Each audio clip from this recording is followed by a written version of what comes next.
Hello mga kids! Aadi na naman ako, Teacher Lulet, para pag-adman naton ng bago nga kanta. Nga tanan na kita nakakita, hinagmamarcha, di ba? Waray pa kamo kita, hinagmamarcha nga nahiwi lawas. Permitadong, di ba? Mahitungod hin pagmarcha aton pagkakantahon niya na. Ang title hini, Magmarcha na kita.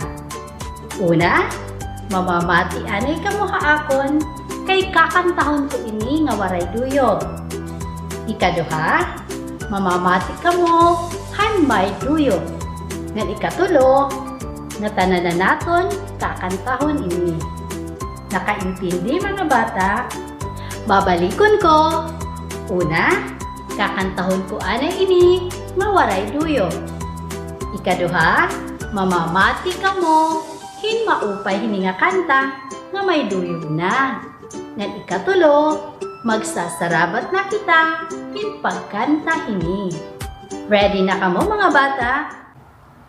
Usado hatulo magmarcha na kita, tadunga ang lawas ngan pagtikam paghihap, idungan nan pagpitadhan imo mga tiil.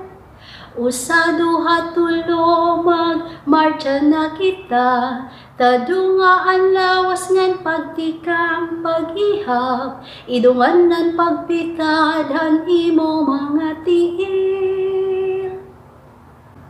Pamamatian naman natin niya na ang kanta na may duyog na.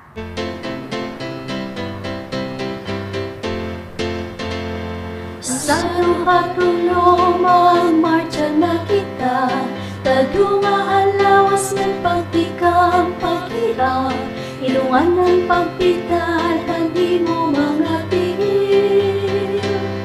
Usado hatulo magmarcha na kita, tadunga ang lawas ng pagtikang paghirap, ilungan ng pagpitadhan imo mga tiil. Dudrungan na kita nga magkakantaya na.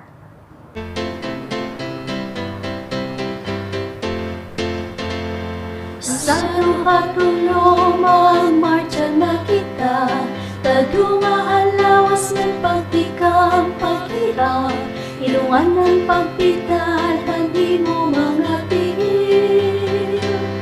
Usado hatulo magmarcha na kita, tadunga ang lawas ng pagtikang paghirap, ilungan ng pagpitadhan imo mga tiil.